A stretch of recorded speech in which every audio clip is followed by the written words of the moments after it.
നമസ്കാരം. കൃഷിദർശൻ തത്സമയ phone in പ്രോഗ്രാമിലേക്ക് സ്വാഗതം. ഭക്ഷ്യസുരക്ഷയുടെയും രോഗനിയന്ത്രണത്തിൻ്റെയും ആരോഗ്യപരിപാലനത്തിൻ്റെയും ഒക്കെ പശ്ചാത്തലത്തിൽ മൃഗസംരക്ഷണ മേഖലയുടെ പ്രസക്തി നാൾക്കുനാൾ ഏറി വരികയാണ്.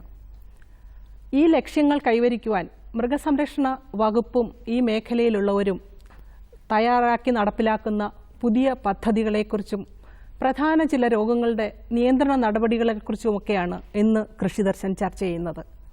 നമ്മുടെ അതിഥി സംസ്ഥാന മൃഗസംരക്ഷണ വകുപ്പ് ഡയറക്ടർ ഡോക്ടർ NN ശശിയ. സർ, ഈ പ്രോഗ്രാമിലേക്ക് സ്വാഗതം. നമ്മൾ വകുപ്പിൻ്റെ വിവിധ പദ്ധതികൾ, ധാരാളം പദ്ധതികൾ നടപ്പിലാക്കുന്നുണ്ട്. അതിനെക്കുറിച്ചുള്ള ചർച്ചയിലേക്ക് എത്തും മുമ്പേ ഒരുപക്ഷെ ഇന്ന് കാലിക പ്രസക്തി ഏറി നിൽക്കുന്ന ഒരു കാര്യം നമ്മുടെ സംസ്ഥാനത്തേക്ക് വന്ന പക്ഷിപ്പനി രോഗബാധ തന്നെയാണ്. അപ്പം നമുക്കറിയാം, കഴിഞ്ഞ 2015 നവംബറിൽ വന്നു, ഈ വർഷം ഒക്ടോബർ ആയപ്പോഴേ അത് വീണ്ടും വന്നു. ധാരാളം നാശനഷ്ടങ്ങൾ നമുക്ക് ഉണ്ടാക്കുന്നുണ്ട്. അപ്പം കേരളം ഇങ്ങനെ വീണ്ടും വീണ്ടും ആ രോഗം വരുന്നതിന് എന്തെങ്കിലും പ്രത്യേകിച്ച് കാരണമുണ്ടോ? അതിൻ്റെ രോഗനിയന്ത്രണ നടപടികൾ എന്തൊക്കെയായി? ഇപ്പോഴത്തെ അവസ്ഥ എന്താണ്? അതിനെക്കുറിച്ചൊന്ന് വിശദമാക്കാമോ? ഈ പക്ഷിപ്പനി ജനങ്ങളെ എപ്പോഴും ഭീഷണിപ്പെടുത്തുന്ന ഒരു സംഭവമാണ്. പ്രധാനമായിട്ടും കേരളത്തിലെ താറാവ് കർഷകരെയാണ് ഇത് കൂടുതലായിട്ട് ബാധിക്കുന്നത്. കുട്ടനാട് പ്രദേശത്തെ, പ്രത്യേകിച്ച് പറഞ്ഞാൽ ആലപ്പുഴ, കോട്ടയം എന്നീ ജില്ലകളിലാണ് പക്ഷിപ്പനി സാധാരണയായിട്ട് കണ്ടുവരുന്നത്. ഇത് പ്രധാനമായിട്ടും താറാവിനെ ബാധിക്കുന്നതായതുകൊണ്ട് ഗവൺമെൻറ് ഓഫ് ഇന്ത്യയുടെ ചില നോംസ് അനുസരിച്ച് നമ്മൾ നടപടികൾ സ്വീകരിക്കേണ്ടതായിട്ടുണ്ട്. ഈ പക്ഷിപ്പനി കേരളത്തിലേക്ക് പ്രധാനമായിട്ട് വരുന്നത് സൈബീരിയ പോലെയുള്ള സ്ഥലങ്ങളിൽ നിന്ന് ദേശാടന പക്ഷികൾ കേരളത്തിലേക്ക് അവരുടെ റൂട്ടിനകത്ത് കേരളമാണ് അവസാനത്തെ പോയിന്റ്. അപ്പോൾ ആ സ്ഥലത്ത് വരുന്ന ഒരു പക്ഷിയിൽ നിന്നാണ് കൂടുതലായിട്ട് ഈ ഇവിടുത്തെ താറാവിനൊക്കെ ഈ രോഗം കാണുന്നത്. രോഗം കണ്ടു കഴിഞ്ഞാൽ ഒരു 4-5 ദിവസത്തിനുള്ളിൽ ഈ രോഗം ബാധിച്ച താറാവുകൾ ചത്തുപോകും. പക്ഷേ ഇതിനെ താറാവിൻ്റെ ഒരു പ്രധാന പ്രശ്നം വെച്ചാൽ 15% കൂടുതൽ, മാക്സിമം 15-20, അതിൽ കൂടുതൽ താറാവുകൾ ചത്തുപോകാറില്ല. പക്ഷേ നമ്മൾ ആ പ്രദേശത്തെ ഈ ഒരു രോഗം ബാധിച്ചു കഴിഞ്ഞാൽ ആ പ്രദേശത്തെ 1 കിലോമീറ്റർ ചുറ്റളവിലുള്ള എല്ലാ പക്ഷികളെയും താറാവിനെയും നമ്മൾ നശിപ്പിച്ച് കളയും. അതാണ് ഈ പക്ഷിപ്പനി വന്നാൽ കർഷകരെ സംബന്ധിച്ച് ഏറ്റവും ഗുരുതരമായിട്ട് ബാധിക്കുന്ന ഒരു പ്രശ്നം.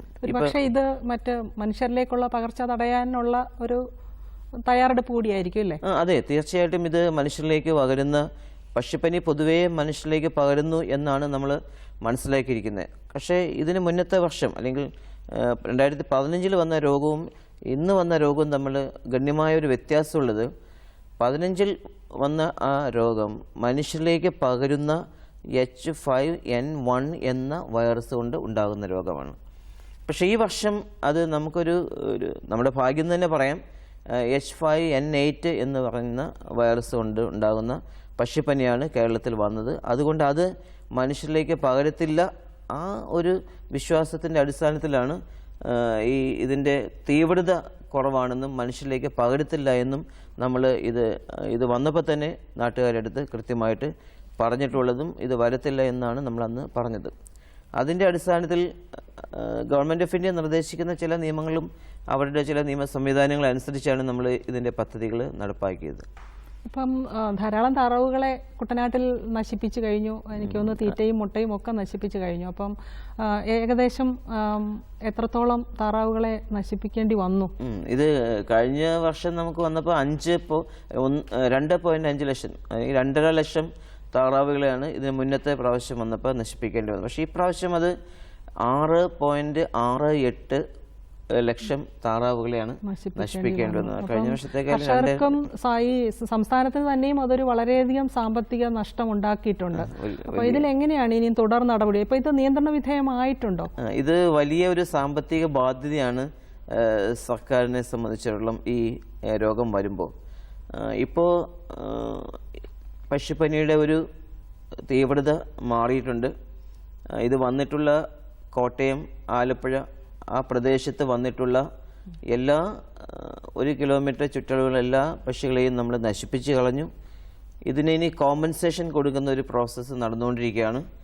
അതായത് കോട്ടയം ജില്ലയിൽ 21-ാം തീയതി ഈ വരുന്ന തിങ്കളാഴ്ച മൃഗസംരക്ഷണ വകുപ്പ് മന്ത്രി രാജു സാറ് ഈ ഈ കർഷകർക്ക് കോമ്പൻസേഷൻ നൽകുന്നതാണ്. ആദ്യത്തെ ഒരു ഗഡു എന്നുള്ള നിലയിൽ 50% നഷ്ടപരിഹാരമാണ് 21-ാം തീയതി നൽകുന്നത്. അത് തുടർന്ന് അതിൻ്റെ നടപടികൾ സ്വീകരിക്കും. കർഷകരെ സംബന്ധിച്ച് യാതൊരു ഭയപ്പെടേണ്ട കാര്യമില്ല. ഗവൺമെൻറ് ഇക്കാര്യത്തിൽ വളരെ സ്ട്രോങ് ആയിട്ടുള്ള തീരുമാനങ്ങളാണ് എടുത്തിരിക്കുന്നത്. ഏറ്റവും പെട്ടെന്ന് നഷ്ടപരിഹാരം നൽകുന്നുള്ള നടപടികൾ സ്വീകരിച്ചു വരികയാണ്. അത് കഴിഞ്ഞാൽ ഇപ്പം ഈ താറാവ് കർഷകർക്ക് ഏത് കാലയളവിൽ അവരുടെ ഈ തൊഴിലിലേക്ക് തിരിച്ചു വരാം, പുതിയ താറാവ് കുഞ്ഞുങ്ങളെ വളർത്താനും ഈ തൊഴിലിലേക്ക് തിരിച്ചു വരാൻ സാധിക്കും? ഈ രോഗത്തിൻ്റെ ഒരു പ്രധാന പ്രശ്നം മനുഷ്യരിലേക്ക് അല്ലെങ്കിൽ പകരാൻ സാധ്യതയുണ്ടെന്നുള്ളൊരു അസംഷനിൽ നമ്മൾ ധാരാളം നടപടികൾ സ്വീകരിക്കുന്നുണ്ട്. അപ്പോൾ ഇതിനെ കൊന്നു കളഞ്ഞതിന് ശേഷം അവിടെ സാനിറ്റേഷൻ വർക്കുകളൊക്കെ നടക്കുകയാണ്. അതെല്ലാം കഴിഞ്ഞിട്ട് ഒരു 3 മാസത്തെ ഒരു റെസ്റ്റ് ആ പ്രദേശത്തിന് കൊടുക്കണം. എന്നാൽ മാത്രമേ ഈ വൈറസിൻ്റെ സാധ്യതകളെല്ലാം പോവുകയുള്ളൂ. ഇനി എന്തായാലും കർഷകർ ഒരു 3 മാസത്തിനുള്ളിൽ അവിടെ താറാവ് കൃഷി ചെയ്യരുത്. 3 മാസത്തിന് ശേഷം മാത്രമേ അവിടെ ഇതുപോലുള്ള പ്രവർത്തനങ്ങൾ തുടങ്ങാവുള്ളൂ. അത് മൃഗസംരക്ഷണ വകുപ്പിലെ ഉദ്യോഗസ്ഥന്മാരുണ്ട്, പഞ്ചായത്തിൽ മൃഗാശുപത്രികളുണ്ട്. അവിടെ എല്ലാ വെറ്ററിനറി ഡോക്ടർമാരുമായിട്ട് സഹകരിച്ച് കാര്യങ്ങളെല്ലാം കൃത്യമായിട്ട് ഇവരുടെ അടുത്ത് പറഞ്ഞിട്ട് വേണം ഈ പദ്ധതികൾ തുടങ്ങാൻ. പ്രധാനമായിട്ട് അവിടെ ഒരു സംഭവം, അവിടെ നടത്തുന്ന ഈ മൃഗസംരക്ഷണ പ്രവർത്തനങ്ങൾ പലപ്പോഴും മൃഗസംരക്ഷണ വകുപ്പിൻ്റെ മൃഗാശുപത്രികളിൽ പലരും രജിസ്റ്റർ ചെയ്യാറില്ല. അപ്പോൾ ഈ രജിസ്റ്റർ ചെയ്യാത്തതുകൊണ്ട് വ്യക്തമായൊരു കണക്ക് പലപ്പോഴും നമുക്ക് കൃത്യമായിട്ട് കിട്ടാറില്ല. അപ്പോൾ അതുകൊണ്ട് എനിക്ക് ആ പ്രദേശത്തെ കർഷകരോട് കൃത്യമായിട്ട് പറയാനുള്ളത്, നിങ്ങൾ ഏത് മൃഗസംരക്ഷണ പ്രവർത്തനങ്ങളിൽ ഏർപ്പെട്ടാലും അത് ആ പഞ്ചായത്തിലെ വെറ്ററിനറി ഡോക്ടറുടെ അടുത്ത് പോയി രജിസ്റ്റർ ചെയ്യേണ്ടതും കൃത്യമായ രേഖകൾ സൂക്ഷിക്കേണ്ടതുമാണ്. അത് തുടർന്നുള്ള അവരുടെ നഷ്ടപരിഹാരം നൽകുന്നതിനും മറ്റുള്ള മൃഗസംരക്ഷണ പ്രവർത്തനങ്ങളുടെ സഹായങ്ങൾ കർഷകരിൽ എത്തിക്കുന്നതിനൊക്കെ ഇത് ഗുണം ചെയ്യും. നമുക്കൊരു കോൾ വന്നിട്ടുണ്ട്, നമുക്കത് എടുത്തതിന് ശേഷം ചർച്ചയിലേക്ക് തിരിച്ചു വരാം. ഹലോ, കൃഷിദർശനിലേക്ക് സ്വാഗതം. ഹലോ, ആരാണ് സംസാരിക്കുന്നത്? എന്റെ പേര് ഷംന എന്നാണ്. ഓക്കെ, എവിടുന്നാണ്? കൊല്ലത്തുനിന്നാണ്. ചോദ്യം ചോദിച്ചോളൂ. ഷംന, ചോദിച്ചോളൂ. ഇവിടെ കൊല്ലത്ത് കഴിഞ്ഞ തവണ ഈ പക്ഷിപ്പനി വന്നിട്ടുണ്ടായിരുന്നേ. കൊല്ലം പൗൾട്രി ഫാമില്, ടർക്കി ഫാമില്. ആ സമയത്ത് ഞങ്ങളുടെ വളർത്തു പക്ഷികളെയും കൊന്നു കളഞ്ഞായിരുന്നു കൂട്ടിക്കിടക്കുന്ന. ഷംനാഥ് സാറ് മുൻപേ പറഞ്ഞത് ശ്രദ്ധിച്ചു കാണൂ ഇല്ലെന്ന് തോന്നുന്നു. അത് സാധാരണഗതിയിൽ അതിനെ കുറിച്ച് ഒന്നുകൂടി സാറിന് വിശദമാക്കാമോ? ഇതെന്താ ചോദ്യങ്ങൾ ഒന്നുകൂടി പറയൂ. അവിടെ കൊന്നു കളഞ്ഞിരുന്നു. അപ്പൊ ഈ കൂട്ടിക്കിടക്കുന്ന പക്ഷികൾക്ക് ഇത് വരുവോ ഇല്ലെന്ന് അറിയാൻ കിളികൾ കൊണ്ടാ വന്നേന്നാ അവര് പറഞ്ഞത്. അത് ഈ ഒരു പക്ഷിപ്പനി വന്നു കഴിഞ്ഞാൽ അതിന്റെ 1 കിലോമീറ്റർ ചുറ്റളവിലുള്ള എല്ലാ പക്ഷികളെയും കൊന്ന് കത്തിച്ച് അല്ലെങ്കിൽ വളരെ ഡീപ്പായിട്ട് കുഴിച്ചു മൂടേണ്ട ഒരു സാഹചര്യമുണ്ട്. എന്നാൽ മാത്രമേ ആ വൈറസ് മറ്റുള്ള സ്പ്രെഡ് ചെയ്യാതിരിക്കത്തുള്ളൂ. അതുകൊണ്ട് ഒരു ഇന്റർനാഷണൽ സ്റ്റാൻഡേർഡ് അനുസരിച്ചാണ് ഇത് ചെയ്യുന്നത്. അത് ചെയ്തേ പറ്റൂ. അങ്ങനെയാണ് അതിന്റെ പ്രൊസീജിയർ. പ്രത്യേകിച്ചും ഇൻഫ്ലുവൻസ വൈറസ് പോലെ അതിന് രൂപമാറ്റം സംഭവിക്കാവുന്ന ഒരു വൈറസ് ആകുമ്പോൾ അത്തരം മുൻകരുതലുകൾ എടുക്കേണ്ടി വരും. തീർച്ചയായിട്ടും അത് കൃത്യമായിട്ട് നമുക്ക് ചെയ്തേ പറ്റൂ. അപ്പോൾ നമുക്ക് ഷംനാഥിന് സംശയം തീർന്നു എന്ന് വിശ്വസിക്കുന്നു. വിളിച്ചതിന് നന്ദി. നമുക്ക് ചർച്ചയിലേക്ക് തിരിച്ചു വരാം. അപ്പോൾ ഈ താറാവ് കർഷകർ എന്തായാലും ഈ കുട്ടനാട് പ്രദേശങ്ങളിൽ, കോൾ നിലങ്ങളിൽ ഒക്കെ ഇവരുടെ ഒരു തൊഴിലാണ്. അപ്പോൾ ഇവരെ നമുക്ക് ആ സ്ഥായിയായ ആ തൊഴിലിൽ നിർത്തണമെങ്കിൽ അവർക്ക് മറ്റ് ഇപ്പം അതുപോലെ ഇൻഷുറൻസ് പോലുള്ള പരിരക്ഷയോ അങ്ങനെ എന്തെങ്കിലുമൊക്കെ പദ്ധതി മൃഗസംരക്ഷണ വകുപ്പ് കൊണ്ടുവരുന്നുണ്ടോ? കുട്ടനാട് പ്രദേശത്ത് ഉള്ള കർഷകരെ മൊത്തം രജിസ്റ്റർ ചെയ്യാൻ ഡിപ്പാർട്ട്മെന്റ് ഒരു പദ്ധതി ആവിഷ്കരിച്ചിട്ടുണ്ട്. ഇതനുസരിച്ച് പല സെഗ്മെൻ്റായിട്ട് ഇപ്പോൾ 100 താറാവ്, 500 താറാവ്, 1000, 5000 അതിൽ കൂടുതലുള്ള വളർത്തുന്നവർ. അപ്പോൾ അങ്ങനെ അവരുടെ ഒരു രേഖ നമ്മുടെ കയ്യിലിപ്പോൾ ഉണ്ട്. അപ്പോൾ ഈ കർഷകർക്കെല്ലാം ഇൻഷുറൻസ് പദ്ധതി ഏർപ്പെടുത്തുന്നുള്ള ഒരു പരിപാടി മൃഗസംരക്ഷണ വകുപ്പ് നടത്തുന്നുണ്ട്.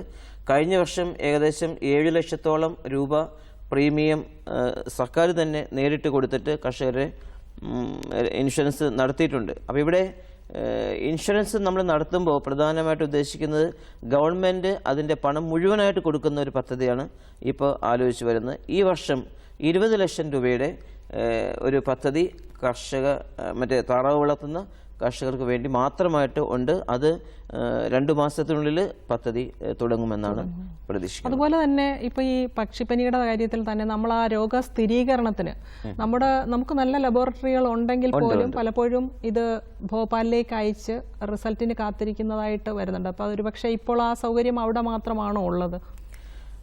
ഈ പക്ഷിപ്പനി ഒരു ആഗോള പരമായിട്ട് അല്ലെങ്കിൽ ലോകം മുഴുവനും വീക്ഷിച്ചുകൊണ്ടിരിക്കുന്ന ഒരു പ്രധാനപ്പെട്ട രോഗമായതുകൊണ്ട് ലോകത്ത് ഇത് എവിടെ ഉണ്ടായാലും കൃത്യമായിട്ടൊരു രേഖ ആവശ്യമാണ്. അപ്പോൾ അതിന് ഇന്ത്യയിൽ ഭോപ്പാലുള്ള ഹൈ സെക്യൂരിറ്റി ആനിമൽ ഡിസീസ് ലാബിലാണിത് ടെസ്റ്റ് ചെയ്യുന്നത്. ഇന്ത്യയിൽ ബയോസേഫ്റ്റി ലെവൽ 4 എന്നുള്ള ലെവലുള്ള ലാബുകൾ വളരെ കുറച്ചേ ഉള്ളൂ. പക്ഷേ ഭോപ്പാലിലെ ലാബാണ് ഇതിന് ഗവൺമെൻറ് ഓഫ് ഇന്ത്യ ഐഡൻറ്റിഫൈ ചെയ്തിരിക്കുന്നത്. അപ്പോൾ ഈ പക്ഷിപ്പനിയായിട്ട് ബന്ധപ്പെട്ട് സംസ്ഥാന മുഖ്യമന്ത്രി തന്നെ നിയമസഭയിൽ അത് അനൗൺസ് ചെയ്യുകയുണ്ടായി. കേരളത്തിലെ പക്ഷിപ്പനി കണ്ടുപിടിക്കുന്നതിന് തക്ക വിധത്തിലുള്ള ലബോറട്ടറി സ്ഥാപിക്കാനായിട്ട് ഉദ്ദേശിക്കുന്നുവെന്ന്. ഇപ്പോൾ മൃഗസംരക്ഷണ വകുപ്പ് അക്കാര്യത്തിലൊരു നടപടികൾ സ്വീകരിച്ചു വരികയാണ്. ഈ അടുത്ത 13ാം പഞ്ചവത്സര പദ്ധതി തന്നെ കേരളത്തിലെ പ്രധാനപ്പെട്ട ചീഫ് ഡിസീസ് ഇൻവെസ്റ്റിഗേഷൻ ഓഫീസ് പാലോടും ഏവിയൻ ഡിസീസ് ഡയഗ്നോസ്റ്റിക് ലബോറട്ടറി ഇവിടെ തിരുവല്ലയിലും ബയോസേഫ്റ്റി ലെവൽ 4 എന്ന സ്റ്റാൻഡേർഡിലുള്ള ലാബ് ഉണ്ടാക്കാനുള്ള പദ്ധതികളുമായിട്ട് മൃഗസംരക്ഷണ വകുപ്പ് മുന്നോട്ട് പോവുകയാണ്. അപ്പം തീർച്ചയായിട്ടും നമുക്ക് ഇതൊക്കെ വളരെ സ്പീഡിലാക്കാൻ കഴിയുമെന്ന് തന്നെ പ്രതീക്ഷിക്കാം. നമുക്ക് മറ്റ് വിഷയത്തിൽ നിന്ന് നമുക്ക് ഇനി മറ്റ് മേഖലകളിലേക്ക് വരികയാണെങ്കിൽ ഇൻഷുറൻസ്, കന്നുകാലികൾക്കുള്ള ഇൻഷുറൻസ് എന്ന് പറയുന്നത് കന്നുകാലിയെ വളർത്തുന്ന കർഷകരെ സംബന്ധിച്ചിടത്തോളം വളരെ അനുഗ്രഹമായിരുന്നു. പക്ഷേ കഴിഞ്ഞ 1-2 വർഷങ്ങളായിട്ട് നമുക്ക് ആ പദ്ധതി ഇല്ല. അപ്പം അത് ഏറ്റവും പ്രധാനമായ അടിയന്തര പ്രാധാന്യത്തോടെ കർഷകർ ശ്രദ്ധിച്ചുകൊണ്ടിരിക്കുന്ന ഒരു ആശ്വാസമാണ്. അതിൻ്റെ എന്തൊക്കെയാണ് നടപടികൾ? കർഷകരെ സംബന്ധിച്ചുള്ള ഇൻഷുറൻസ് അത്യാവശ്യം ഉള്ള ഒരു കാര്യമാണ്. കേരളത്തിൽ ഏകദേശം ഒരു 6 ലക്ഷത്തോളം പാലുൽപാദിപ്പിക്കുന്ന കറവ പശുക്കളുണ്ട്. അപ്പോൾ ഈ എല്ലാ കറവ പശുക്കളെയും ഇൻഷുർ ചെയ്യുന്ന ഒരു പദ്ധതിയാണ് ഗവൺമെൻറ് തയ്യാറാക്കിയിരിക്കുന്നത്. ഇതിനകത്തൊരു 50,000 രൂപ വില വരുന്ന ഒരു പശുവിനെ ഇൻഷുർ ചെയ്യാൻ കർഷകൻ 250 രൂപ മാത്രം മുടക്കിയ മതി എന്നുള്ള തരത്തിലുള്ള ഒരു ഇൻഷുറൻസ് പദ്ധതിയാണ് ഗവൺമെൻറ് ആലോചിച്ചുകൊണ്ടിരിക്കുന്നത്. അതൊരു 1.5 മാസം 2 മാസത്തിനുള്ളിൽ അത് കേരളത്തിൽ ലോഞ്ച് ചെയ്യും. ഇതിനകത്ത് കേന്ദ്ര സർക്കാരിൻ്റെ 25%, സംസ്ഥാന സർക്കാരിൻ്റെ 25%, അതുപോലെ തന്നെ ലോക്കൽ സെൽഫ് ഗവൺമെൻറ് 25%, അങ്ങനെ കർഷകൻ്റെ 25%, അങ്ങനെ കർഷകൻ്റെ 25% പൈസ മാത്രം ചെലവാക്കിക്കൊണ്ടുള്ള സമഗ്രമായ ഒരു ഇൻഷുറൻസ് പദ്ധതിയാണ് ആലോചിച്ചിട്ട് വരുന്നത്. അത് 2 മാസത്തിനുള്ളിൽ തുടങ്ങും, നടപ്പാക്കും. അതുപോലെ തന്നെ ചില പ്രകൃതിക്ഷോഭം, വളരെ ഹീറ്റ് സ്ട്രോക്ക്, പിന്നെ പേവിഷബാധ ഏറ്റ്, അപ്പോൾ അതുപോലെയുള്ള ചിലതൊന്നും ഈ ഇൻഷുറൻസിൽ കവർ ചെയ്യാത്ത ചില രോഗങ്ങളും ഒക്കെ ഉണ്ട്. അപ്പം അത്തരം കർഷകരെയും നമുക്ക് പിടിച്ചു നിർത്തേണ്ടതുണ്ട്. അപ്പം അവർക്കായിട്ട് എന്തെങ്കിലും സമാശ്വാസ പദ്ധതികൾ? അവർക്ക് സമാശ്വാസ പദ്ധതികൾ മാത്രമേ ഉള്ളൂ. ശരിക്കും പറഞ്ഞാൽ 1 കോടി രൂപയാണ് നമുക്ക് മൃഗസംരക്ഷണ വകുപ്പിന് ഇതുപോലെയുള്ള മൊത്തം പദ്ധതിക്കായിട്ട് ഉള്ളത്. ഏതെങ്കിലും തരത്തിൽ ഇപ്പോൾ ഉദാഹരണത്തിന് ഇപ്പോൾ നായ്ക്കളുടെ ശല്യവുമായിട്ട് ബന്ധപ്പെട്ട് ധാരാളം പോൾട്രി ഫാമുകളിലെ കോഴികളെ നായ്ക്കൾ കൊല്ലുന്ന പല അനുഭവങ്ങളുണ്ടായിട്ടുണ്ട്. നമ്മുടെ ബഹുമാനായ വകുപ്പ് മന്ത്രി തന്നെ, രാജു സാറ് തന്നെ പല സ്ഥലത്ത് ഇത് പോയി കാണുകയും അതിന് സമാശ്വാസ നല്ല രീതിയിൽ കോമ്പൻസേഷൻ കൊടുക്കാനൊക്കെ തീരുമാനിച്ചിട്ടുണ്ട്. അപ്പോൾ അത്തരത്തിലുള്ള കോമ്പൻസേഷൻ കൊടുക്കാനുള്ള പദ്ധതികൾ മൃഗസംരക്ഷണ വകുപ്പിനുണ്ട്. കൃത്യമായിട്ട് ചെയ്യേണ്ട ഒരു കാര്യം എന്ന് പറഞ്ഞാൽ, ഇതുമായിട്ട് ബന്ധപ്പെട്ട് എന്തെങ്കിലും പ്രശ്നങ്ങൾ ഉണ്ടായിക്കഴിഞ്ഞാൽ ഉടനെ തന്നെ മൃഗാശുപത്രിയിലെ വെറ്ററിനറി ഡോക്ടറുമായിട്ട് സമീപിക്കുകയും പോസ്റ്റ്മോർട്ടം റിപ്പോർട്ടുകളും അവരുടെ കൃത്യമായ റിപ്പോർട്ടുകളുടെ അടിസ്ഥാനത്തിൽ മാത്രമേ നമുക്ക് ഇതിന് കോമ്പൻസേഷൻ കൊടുക്കാൻ കഴിയുള്ളൂ. അപ്പോൾ മൃഗാശുപത്രിയുമായിട്ട് നല്ല ബന്ധം ഇതുമായിട്ട് ബന്ധപ്പെട്ട് പ്രവർത്തിക്കുന്നവർക്ക് ഉണ്ടാവണമെന്നാണ് എനിക്ക് ഇപ്പോൾ പറയാനുള്ളത്. അതുപോലെ തന്നെ വെറ്റിനറി ഡോക്ടർമാരുടെ സേവനം പലപ്പോഴും, പ്രത്യേകിച്ചും ഈ രാത്രികാലങ്ങളിലും ഒക്കെ കിട്ടുന്നില്ല എന്നുള്ള പരാതി പല കർഷകർക്കും ഉണ്ട്. അപ്പോൾ അതിനായിട്ട് രാത്രികാല സർവീസ് വകുപ്പ് ആരംഭിച്ചിട്ടുണ്ട്. അപ്പം പക്ഷേ ഇപ്പോൾ അത് കുറച്ച് ബ്ലോക്കുകളിൽ മാത്രമാണ് നമുക്ക് ലഭ്യമായിട്ടുള്ളത്. അത് കൂടുതൽ അതിൻ്റെ വ്യാപിപ്പിക്കുന്നതിനെ കുറിച്ചുള്ള പദ്ധതികൾ എന്തെങ്കിലും? അത് ഈ രാത്രികാലങ്ങളിൽ ഡോക്ടർമാരുടെ സർവീസ് കിട്ടുന്നില്ല എന്ന് വ്യാപകമായിട്ടുള്ള റിക്വസ്റ്റിൻ്റെ ഫലമായിട്ട് ഇപ്പോൾ 65 ബ്ലോക്കുകളിൽ രാത്രികാലങ്ങളിൽ സർവീസ് നടത്തുന്നുള്ള വെറ്ററിനറി ഡോക്ടർമാരെ പോസ്റ്റ് ചെയ്തിട്ടുണ്ട്. അതുപോലെ ഇത് 152 ബ്ലോക്കുകളിലേക്കും വ്യാപിപ്പിക്കാനാണ് ഉദ്ദേശിക്കുന്നത്. ഇനി ഒരു 87 ബ്ലോക്കുകളിലും കൂടി രാത്രികാല സർവീസുകൾ വന്നു കഴിഞ്ഞാൽ കേരളത്തിലെ എല്ലാ ബ്ലോക്കുകളിലും നൈറ്റ് സർവീസിനുള്ള ആളുകളെ ലഭ്യമാക്കുന്നതാണ്. ആ പദ്ധതിയായിട്ട് മുന്നോട്ട് പോവുകയാണ്.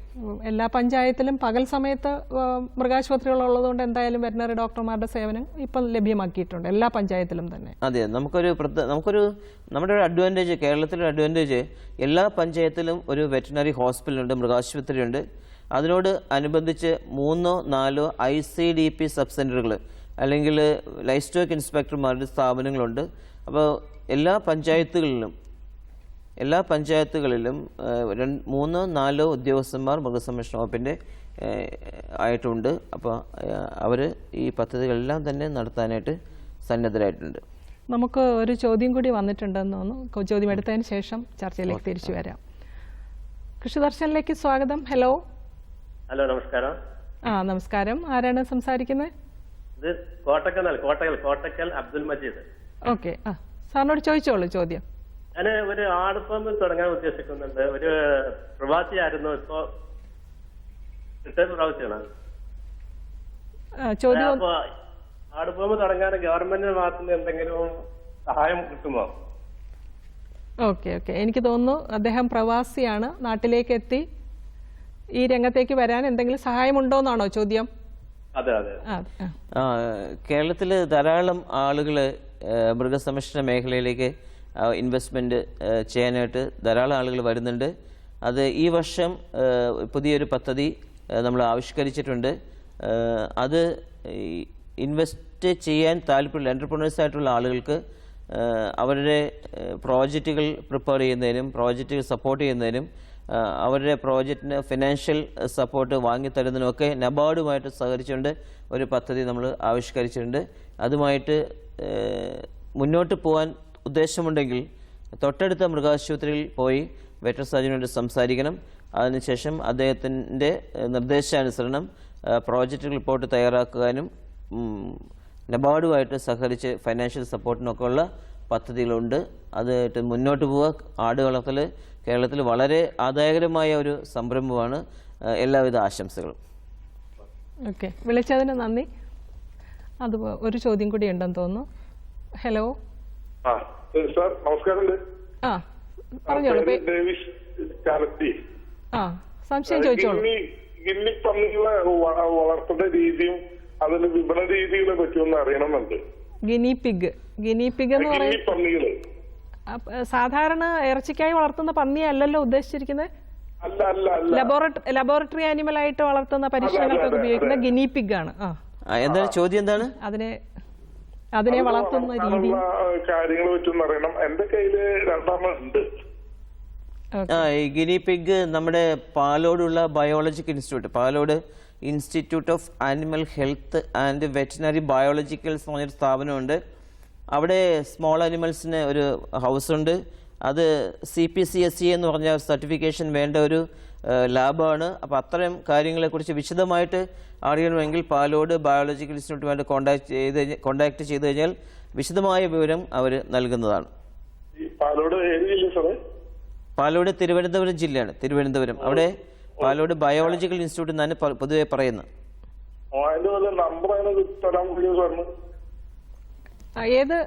എന്താണ് ചോദിച്ചത്? നമ്പർ നമ്മൾ ഇവിടെ ഇതിന് ശേഷം വിളിക്കുകയാണെങ്കിൽ നമ്പർ തരാം. ഓക്കെ, വിളിച്ചതിന് നന്ദി. ഓക്കെ, അപ്പോൾ അതുപോലെ തന്നെ നമുക്ക് പറയാവുന്ന ഒരു ഏറ്റവും പ്രധാനപ്പെട്ട കാര്യം, അല്ലെങ്കിൽ ഇന്ന് കേരളം മുഴുവൻ ചർച്ച ചെയ്യുന്ന ഒരു വിഷയമാണ് തെരുവ് നായ്ക്കളുടെ നിയന്ത്രണവും അതുമൂലം ഉണ്ടാകാവുന്ന പേവിഷബാധയെക്കുറിച്ചുള്ള ഭയവുമൊക്കെ. അപ്പം നമുക്ക് അറിയാവുന്നതുപോലെ നിയമാനുസൃതം അത് സ്വയംഭരണ സ്ഥാപനങ്ങളുടെ അനിവാര്യ ചുമതലയെന്ന് പറയുമ്പോഴും ഇതിൻ്റെ ജനന നിയന്ത്രണ ശസ്ത്രക്രിയകളൊക്കെ ചെയ്യണമെങ്കിൽ ഒരു വെറ്റിനറി ഡോക്ടറുടെ സേവനം അനിവാര്യമാണ് താനും. അപ്പോൾ ഈ പദ്ധതി നടപ്പാക്കുന്നതിൽ മൃഗസംരക്ഷണ മേഖല ഏത് രീതിയിലൊക്കെയാണ് ഇടപെടുന്നത്? ഇപ്പോൾ എന്തൊക്കെ സപ്പോർട്ടാണ് ചെയ്യുന്നതുകൊണ്ടിരിക്കുന്നത്? ഈ നായ്ക്കൾ പൊതുവേ ഇപ്പോൾ ആളുകൾക്ക് വളരെ ബുദ്ധിമുട്ടുണ്ടാക്കുന്നൊരു സാഹചര്യമാണുള്ളത്. മൃഗസംരക്ഷണ വകുപ്പ് ഇതിനെ കാണുന്നത് നായ്ക്കളുടെ എണ്ണം കുറച്ചു കൊണ്ടുവരിക, അതിനുള്ള സംവിധാനങ്ങൾ ഏർപ്പെടുത്തുക, തദ്ദേശ സ്വയംഭരണ സ്ഥാപനങ്ങളുമായി പൂർണ്ണമായും സഹകരിച്ചുകൊണ്ട് ഈ പദ്ധതികളൊക്കെ നടപ്പാക്കാനാണ് ഉദ്ദേശിക്കുന്നത്. ഇവിടെ 2 തരത്തിലാണ് ഈ കാര്യങ്ങൾ കാണുന്നത്. ഒന്ന്, അഡൾട്ടായിട്ടുള്ള പ്രായമായ നായ്ക്കളെ വന്ധ്യംകരിക്കുക. അതിന് അനിമൽ ബർത്ത് കൺട്രോൾ പ്രോജക്റ്റ് എന്നുള്ള രീതിയിൽ ഗവൺമെൻറ് ഡിപ്പാർട്ട്മെൻറ്റ് പദ്ധതികൾ തയ്യാറാക്കുന്നുണ്ട്. ഇത് കൂടാതെ തന്നെ എൻഡ് എന്ന് പറഞ്ഞ ഒരു പ്രോജക്റ്റുണ്ട്. അതായത് 2 മാസം പ്രായമായ നായ്ക്കുട്ടികളെ തിരഞ്ഞു പിടിച്ച് അവയെ സ്റ്റെറിലൈസ് ചെയ്യുന്ന ഏർലി ന്യൂട്രിങ് ഇൻ ഡോഗ്സ്. അപ്പോൾ ആ ഒരു പദ്ധതിയും, അതായത് ഇത് സൈമൾട്ടേനിയസ് ആയിട്ട് ഇത് പോയി കഴിഞ്ഞാൽ, അല്ലെങ്കിൽ രണ്ടും ആവശ്യമാണ്, ഒന്നിന് പകരമല്ല മറ്റൊന്ന്. അപ്പോൾ ചെറിയ നായ്ക്കളുടെ കൺട്രോൾ വഴിയും വലിയ നായ്ക്കളുടെ വന്ധ്യംകരണ വഴിയുള്ള നിയന്ത്രണവും വഴി ഒരു 5 വർഷം തുടർച്ചയായിട്ട് ഈ പദ്ധതി നടപ്പാക്കിയാൽ കേരളത്തിലെ നായ്ക്കളുടെ എണ്ണം കുറയും. അങ്ങനെ നായ്ക്കളുടെ എണ്ണം കുറഞ്ഞു കഴിഞ്ഞാൽ ഇതുപോലെയുള്ള നായ്ക്കളെ കൊണ്ടുള്ള ശല്യം ഉണ്ടാകില്ല എന്ന് തന്നെയാണ് ഞാൻ വിശ്വസിക്കുന്നത്. ഒരു 5-6 നായ്ക്കളുടെ ഒരു ഗ്രൂപ്പ് അല്ലെങ്കിൽ അതിൽ കൂടുതലോ വന്നു കഴിഞ്ഞാൽ ഉണ്ടാകുന്ന ഇതിൻ്റെ ഗ്യാങ് ഫോർമേഷൻ്റെ ഒരു സ്വഭാവവും അതുവഴി ഉണ്ടാകാവുന്ന ചില ബുദ്ധിമുട്ടുകളാണ് ഇപ്പോൾ കൂടുതലായിട്ട് കണ്ടുവരുന്നത്. അപ്പോൾ അത്തരത്തിലുള്ള പദ്ധതികൾ കർശനമായും ഒരു 5 വർഷം, ഒരു 70% നായ്ക്കളെയും വന്ധ്യീകരിച്ച് 5 വർഷം തുടർച്ചയായിട്ട് നമ്മൾ ഈ പദ്ധതിയായിട്ട് മുന്നോട്ട് പോയി കഴിഞ്ഞാൽ ഉറപ്പായിട്ടും നായ്ക്കളുടെ ശല്യം കേരളത്തിൽ കുറയും. അവിടെ എവിടെയും ഉണ്ടാകുന്ന ചെറിയ പ്രശ്നങ്ങളും ഒക്കെ നമ്മൾ മുന്നിൽ കാണുന്നുണ്ട്. ഇത് കൃത്യമായ ഒരു പദ്ധതിയിലൂടെ മാത്രമേ ഇത് നിയന്ത്രിക്കാൻ പറ്റുള്ളൂ. ആ തരത്തിലുള്ള ഏത് പദ്ധതിയായിട്ടും മൃഗസംരക്ഷണ വകുപ്പ് സഹകരിക്കുന്നതിന് യാതൊരു വിരോധവുമില്ല. പ്രത്യേകിച്ച് പഞ്ചായത്തുകളും മുനിസിപ്പാലിറ്റിയും കോർപ്പറേഷനുമായിട്ടും ഒക്കെ തന്നെ സഹകരിച്ചുകൊണ്ട് ഇപ്പോൾ പദ്ധതികൾ തയ്യാറാക്കുന്നുണ്ട്, പദ്ധതികൾ മുന്നോട്ട് പോകുന്നുണ്ട്. മൃഗസംരക്ഷണ വകുപ്പിൻ്റെ എല്ലാവിധ സഹായവും ഇക്കാര്യത്തിൽ ഉണ്ടാവുമെന്ന് ഞാൻ ഉറപ്പുവരികയാണ്. പക്ഷേ ഇതിനോടൊപ്പം ഇതിൻ്റെ വേസ്റ്റ് നിർമ്മാർജ്ജനം ഇല്ലേ, അതുപോലെ തന്നെ ഒരു ഉത്തരവാദിത്വത്തോടെ നായകളെ വളർത്താനുള്ള ഒരു ശീലം, ഇതും കൂടെയൊക്കെ ഇതിൻ്റെ കൂടെ വരണം എന്നുള്ളതും, അല്ലെങ്കിൽ ഈ എണ്ണം വീണ്ടും പെരുകും എന്നുള്ളതിനും തെരുവിലേക്ക് വരുന്ന നായ്ക്കളുടെ എണ്ണം കൂടാനുള്ള സാധ്യതയുമുണ്ട്. അതെ, അതുണ്ട്. എന്ന് വെച്ചിട്ടുണ്ടെങ്കിൽ നമ്മൾ ഒരു കാറ് വാങ്ങിച്ചാൽ അല്ലെങ്കിൽ ഒരു വാഹനം വാങ്ങിച്ചാൽ അത് രജിസ്റ്റർ ചെയ്യണമെന്നുള്ളൊരു ബോധം നമ്മുടെ എല്ലാവർക്കും ഉണ്ട്. പക്ഷെ ഇതുപോലൊരു ബോധം ഉണ്ടാക്കിയെടുക്കുക എന്നുള്ള ശ്രമം കൂടി നമ്മൾ ഇതിനകത്ത് ഉദ്ദേശിക്കുന്നത്. രജിസ്ട്രേഷൻ നിർബന്ധമായിട്ടും ഉറപ്പാക്കണം, വാക്സിനേഷൻ നിർബന്ധമായിട്ട് ചെയ്യണം, എന്നാൽ മാത്രമേ ഇത് കൃത്യമായിട്ട് ചെയ്യാൻ കഴിയുള്ളൂ. നമുക്കൊരു ഫോൺ കൂടി വന്നിട്ടുണ്ട്. നമസ്കാരം, കൃഷി ദർശനിലേക്ക് സ്വാഗതം. സാർ ഗോപിനാഥൻ വെള്ളറ കിളിയിലാണ്. ഈ നാടൻ പശുക്കളെ എവിടെയാണ് വാങ്ങാൻ കിട്ടുന്നത്? നാടൻ പശുക്കളെ എവിടെ വാങ്ങാൻ കിട്ടും എന്നുള്ളതാണ് ചോദ്യം. കേരളത്തിൽ നാടൻ പശു, നമ്മുടെ വെച്ചൂർ പശു നാടൻ പശുവായിട്ടാണ് അറിയപ്പെടുന്നത്. അതുപോലെ കാസർഗോഡ് ഡോർഫ് എന്ന് പറയുന്ന നാടൻ പശുവും ലഭ്യമാണ്. കാസർഗോഡ് ജില്ലയിൽ വ്യാപകമായിട്ടുള്ളതാണ്. നമ്മുടെ മൃഗസംരക്ഷണ വകുപ്പിന്റെ തന്നെ ബദിയടുക്കലുള്ള ഒരു ഫാം ഉണ്ട്, അവിടെ ഇത് ലഭ്യമാണ്. കൂടാതെ വെച്ചൂർ പശു, നമ്മുടെ കോട്ടയം ജില്ലയിൽ ഈ വെച്ചൂർ പശു വളർത്തുന്ന ആളുകളുണ്ട്. ഇവരുടെ ഒരു ഓർഗനൈസേഷൻ ഉണ്ട്. അവരുമായിട്ട് ബന്ധപ്പെട്ട് കഴിഞ്ഞാൽ ഇതിൻ്റെ ഒരു പ്രധാന പ്രശ്നമുള്ള എണ്ണം വളരെ കുറവാണ്. അതുകൊണ്ട് ഇപ്പോൾ 1 ലക്ഷം രൂപ വരെയാണ് നാടൻ പശുവിനെ ഇവർ ചോദിക്കുന്നത്, വെച്ചൂർ പശുവിന് ചോദിക്കുന്നത്.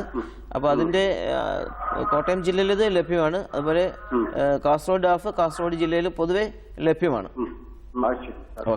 വിളിച്ചതിന് നന്ദി. അതുപോലെ നമുക്ക് തിരിച്ചു വരാം. പക്ഷേ നമ്മുടെ നാട്ടിൽ ഇന്ന് കൂടുതലുള്ളത് അത്യുൽപാദന ശേഷിയുള്ള കന്നുകാലികളാണ്. അപ്പോൾ ഈ കറവക്കാരുടെ ദൗർലഭ്യം ഒരു വലിയ പ്രശ്നമാണ്. അപ്പം ആളുകളെ കൂടുതൽ ഇത് യന്ത്രവൽക്കരിക്കുന്നതിലേക്ക്, കറവ യന്ത്രം നൽകുന്നതും ഒക്കെ കുറച്ചുകൂടി പ്രോത്സാഹിപ്പിക്കണം. പ്രത്യേകിച്ച് ഒരുപാട് നല്ല ഫാമുകൾ നമ്മുടെ മേഖലയിൽ വരുന്നുണ്ട്. അപ്പം അങ്ങനെയുള്ള പദ്ധതികൾ, ഇവരുടെ യന്ത്രവൽക്കരണവുമായി ബന്ധപ്പെട്ട് വകുപ്പിന് എന്തെങ്കിലും പദ്ധതികളുണ്ടോ? പാലുൽപാദനം കൂടിയ പശുക്കൾ, ഇപ്പോൾ ഒരു 15-20 ലിറ്റർ പാലുള്ള പശുക്കൾ ധാരാളമായിട്ട് വരികയാണ്. അപ്പോൾ ഈ സമയത്ത് നമുക്ക് കറവക്കാരുടെ എണ്ണം കുറഞ്ഞു വരുന്ന സാഹചര്യമുണ്ട്. അപ്പോൾ ഈ സാഹചര്യങ്ങൾ മനസ്സിലാക്കിയിട്ട് മിൽക്കിംഗ് മെഷീൻ, ഒരു 7000 മിൽക്കിംഗ് മെഷീൻ ഇപ്പോൾ ഗവൺമെൻറ് വാങ്ങിച്ചു കൊടുക്കാനായിട്ട് ഉദ്ദേശിക്കുന്നുണ്ട്. ആ പദ്ധതി ഇപ്പോൾ നടപ്പാക്കിക്കൊണ്ടിരിക്കുകയാണ്. 5 പശു അതിൽ കൂടുതലോ പശുക്കളുള്ള ഫാമുകൾക്കാണ് ഇപ്പോൾ നമ്മൾ തൽക്കാലം പ്രയോറിറ്റി കൊടുത്തിരിക്കുന്നത്. അതുപോലുള്ള പദ്ധതികൾ തുടർന്നും വരുന്നതാണ്. അപ്പോൾ ഇതിന് അവർ അടുത്ത മൃഗാശുപത്രിയുമായിട്ട് ബന്ധപ്പെട്ടാൽ ഈ വർഷത്തെ പദ്ധതിയിൽ അവർക്ക് കിട്ടാനുള്ള സാധ്യത ഉണ്ടോ എന്ന് അന്വേഷിക്കാവുന്നതാണ്. അപ്പോൾ അവർ ആപ്ലിക്കേഷൻ മൃഗാശുപത്രിയിൽ കൊടുക്കണം. പിന്നെ കൃത്യമായിട്ട് വേറൊരു കാര്യം കൂടി പറയാനുള്ളത്, കർഷകർ രജിസ്ട്രേഷൻ നമ്മൾ തുടങ്ങിയിട്ടുണ്ട്. അപ്പോൾ കർഷക രജിസ്ട്രേഷൻ മൃഗാശുപത്രികളിൽ എല്ലാ കർഷകരും പോയി അത് രജിസ്റ്റർ ചെയ്യേണ്ടതാണ്. ഇതുപോലെയുള്ള എല്ലാ പദ്ധതികളും രജിസ്റ്റർ ചെയ്ത ആളുകൾക്കാണ് പ്രയോറിറ്റി കൊടുക്കാനായിട്ട് നിർദ്ദേശിച്ചിട്ടുള്ളത്. മറ്റ് ഇനി വരുന്ന ഭാവിയിലെ പദ്ധതികൾക്കും അല്ലെങ്കിൽ ഇവർക്ക് ചിലപ്പോൾ ഒരു പക്ഷേ അവരറിയേണ്ട പല വിവരങ്ങൾ നൽകുന്നതിനും ഒക്കെ ഈ അവർ നൽകുന്ന ഫോൺ നമ്പറിലൂടെയൊക്കെ അറിയിക്കാനുള്ള ഒരു സംവിധാനം നമുക്ക് ഉണ്ടാകാമായിരിക്കും അല്ലേ? ഉണ്ട്. അതിപ്പോൾ നമ്മൾ വിശദമായിട്ട് ചെയ്തുകൊണ്ടിരിക്കുകയാണ്. കർഷകരും മൃഗസംരക്ഷണ വകുപ്പും നേരിട്ട് സംവേദിക്കുവാനുള്ള ഒരു സംവിധാനം ഇപ്പം നമ്മൾ എല്ലാ പദ്ധതിയുമായിട്ട് നമ്മളത് ചെയ്യുന്നുണ്ട്. അതിൻ്റെ പദ്ധതിയെക്കുറിച്ച് വിശദമായിട്ട് പിന്നെ നമുക്ക് സംസാരിക്കാം. അപ്പോൾ ഒരുപക്ഷെ വിവരസാങ്കേതിക വിദ്യ ഇപ്പോൾ എല്ലാ മേഖലകളിലും വന്നു. അപ്പോൾ അത് മൃഗസംരക്ഷണ മേഖലയിൽ വിവിധ തലങ്ങളിൽ അതിൻ്റെ ഒരു ഉപയോഗവും അതുമൂലം കർഷകർക്കും മറ്റ് ഉദ്യോഗസ്ഥർക്കുമൊക്കെ ഉണ്ടാകാവുന്ന ഒരു വേഗത പല കാര്യങ്ങളിലും അത് എങ്ങനെയാണ് അതിൻ്റെ ഒരു നടത്തിപ്പിൻ്റെ പുരോഗതി? ഇപ്പോൾ നമ്മൾ ഒരു ഉദാഹരണം പറഞ്ഞാണെങ്കിൽ ആർട്ടിഫിഷ്യൽ ഇൻസെമിനേഷൻ, ഇത് നമ്മൾ 10-60 വർഷമായിട്ട് ചെയ്തുകൊണ്ടിരിക്കുന്ന പരിപാടികളാണ്. അപ്പോൾ ഇതുമായിട്ട് ബന്ധപ്പെട്ട് എനിക്ക് വേണമെങ്കിൽ 26ഓളം രജിസ്റ്റർ മൃഗാശുപത്രിയിലെ വെറ്ററിനറി സർജൻ സൂക്ഷിക്കേണ്ടതാണ്. ഇതെല്ലാം ഇപ്പോഴത്തെ ഈ IT ആപ്ലിക്കേഷനോടുകൂടി ചെയ്തു കഴിഞ്ഞാൽ, IT ഒരു ടൂൾ എന്ന രീതിയിൽ ഉപയോഗിച്ച് കഴിഞ്ഞാൽ, ഇത് ആർട്ടിഫിഷ്യൽ ഇൻസെമിനേഷൻ നടത്തി കഴിഞ്ഞാൽ ആ പശുവിൻ്റെ നമ്പർ, കർഷകൻ്റെ ആധാർ നമ്പർ, അതുപോലെ അതിനുപയോഗിക്കുന്ന ബുള്ളിൻ്റെ നമ്പർ, ഇതുപോലുള്ള കാര്യങ്ങളെല്ലാം കൃത്യമായിട്ട് എൻട്രി ചെയ്തു കഴിഞ്ഞാൽ ഈ ലൈഫ് സ്റ്റോക്ക് ഇൻസ്പെക്ടർ ആണെങ്കിലും വെറ്ററിനറി ഡോക്ടർ ആണെങ്കിലും ഇത് ചെയ്യുന്ന ആ സമയത്ത് തന്നെ ഇത് ഡാറ്റ എൻട്രി ചെയ്ത് കഴിഞ്ഞാൽ ഇവർക്ക് പിന്നെ വേറെ ഒരു കാര്യവും ചെയ്യണ്ടേ. എത്ര ഇൻസെമിനേഷൻ ചെയ്തു, എന്ന് ചെയ്തു, ഇങ്ങനെയുള്ള ഒരു റിപ്പോർട്ടും മൃഗസംരക്ഷണ വകുപ്പിലേക്ക് അയക്കേണ്ട. അവരവരുടെ ജോലി ചെയ്യുക, അതിനുശേഷം തുടർന്ന് അവരുടെ മറ്റുള്ള ജോലികളിലേക്ക് പോവുക. അപ്പോൾ അങ്ങനെ വരുമ്പോൾ ധാരാളം സമയം ഇവരുടെ പ്രൊഫഷണൽ ആക്ടിവിറ്റീസിന് കൂടുതൽ കോൺസെൻട്രേറ്റ് ചെയ്യാനും ക്വാളിറ്റിയുള്ള സർവീസ് കർഷകർക്ക് കിട്ടുന്നതിനുള്ള സാഹചര്യമുണ്ട്. മാത്രമല്ല, ഇപ്പോൾ ഇൻസെമിനേഷൻ നടത്തി കഴിഞ്ഞാൽ ആ ഇൻസെമിനേഷനുമായിട്ട് ബന്ധപ്പെട്ട കാര്യങ്ങൾ മൊബൈലിൽ മെസ്സേജായിട്ട് കർഷകർക്ക് കൊടുക്കാനും തുടർന്നുള്ള കാര്യങ്ങൾ പരിശോധിക്കുവാനും അതിൻ്റെ ചികിത്സാ വിധികളെക്കുറിച്ചിട്ടോ അല്ലെങ്കിൽ മറ്റുള്ള മാനേജ്മെൻറ്റ് ഇഷ്യൂകളെക്കുറിച്ചോ എല്ലാ കാര്യങ്ങളും കർഷകരും മൃഗസംരക്ഷണ വകുപ്പും നേരിട്ട് സംവേദിക്കുന്ന ഒരു രീതിയിലേക്കാണ് നമ്മളിപ്പോൾ അത് പോയിക്കൊണ്ടിരിക്കുന്നത്. ഇപ്പോൾ ആർട്ടിഫിഷ്യൽ ഇൻസെമിനേഷൻ നമ്മളിപ്പോൾ ഓൺലൈനിൽ രജിസ്റ്റർ ചെയ്യാനായിട്ട് പറഞ്ഞിട്ടുണ്ട്.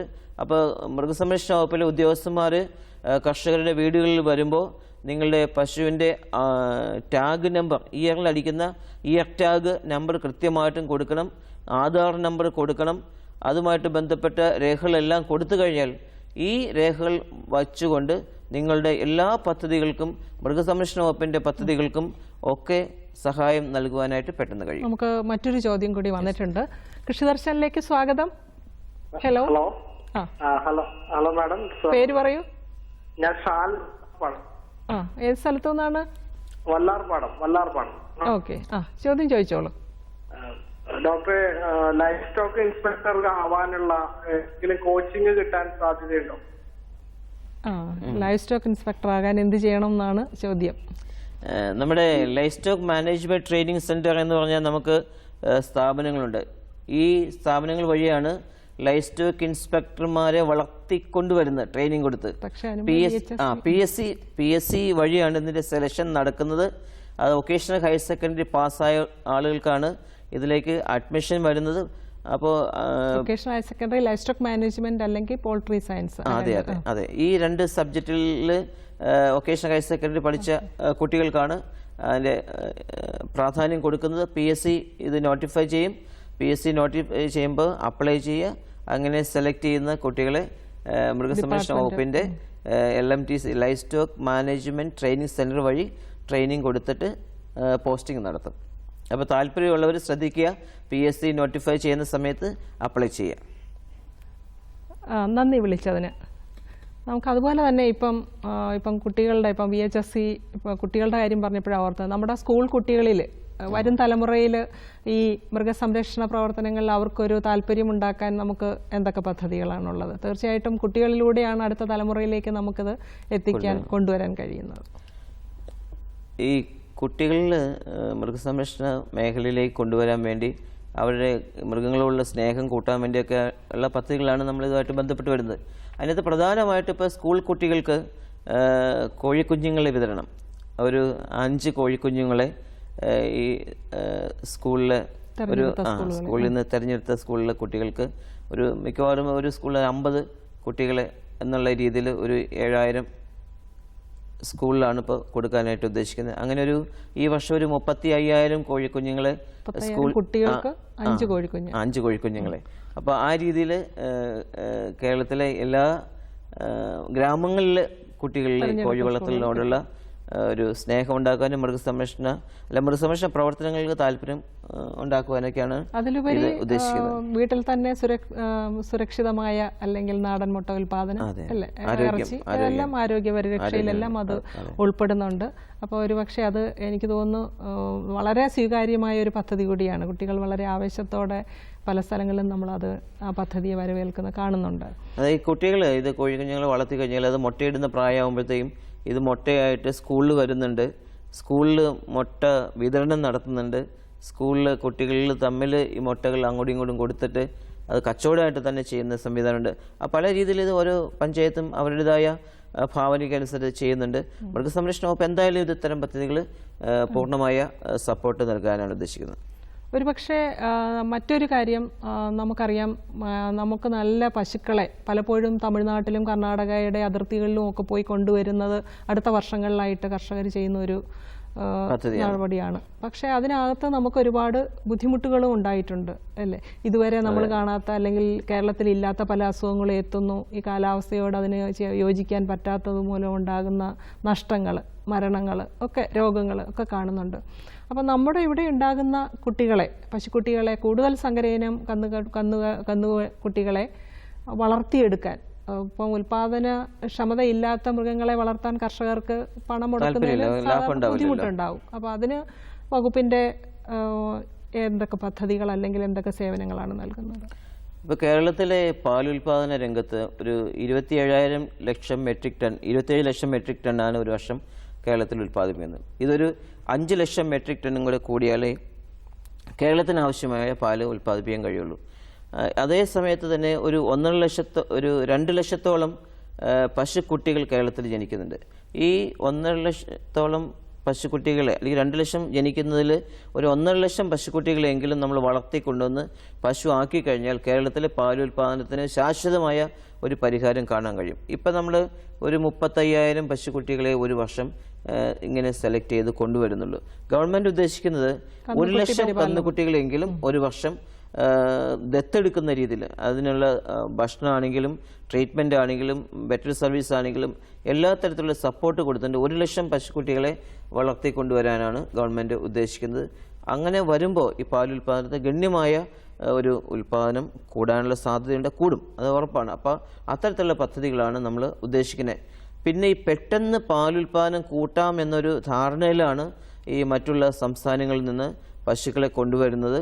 അത് പലപ്പോഴും ഈ കർഷകർക്ക് വളരെ ബുദ്ധിമുട്ടുണ്ടായിട്ട് എൻ്റെ അടുത്ത് തന്നെ പറയുന്നുണ്ട്. ധാരാളം രോഗങ്ങൾ ഇതിൻ്റെ കൂടെ വരുന്നതായിട്ട് കാണുന്നുണ്ട്. അവിടെയൊക്കെ തന്നെ ലാഭത്തെക്കാളും നഷ്ടത്തിലേക്ക് പോകുന്ന ഒരു അനുഭവമാണ് പൊതുവേ ഈ വെളിയിൽ നിന്ന് കൊണ്ടുവരുന്ന പശുക്കളുടെ പർച്ചേസുമായിട്ട് ബന്ധപ്പെട്ട്. മൃഗസംരക്ഷണ വകുപ്പ് എന്തായാലും അക്കാര്യത്തിലൊരു തീരുമാനം എടുത്തിട്ടുണ്ട്.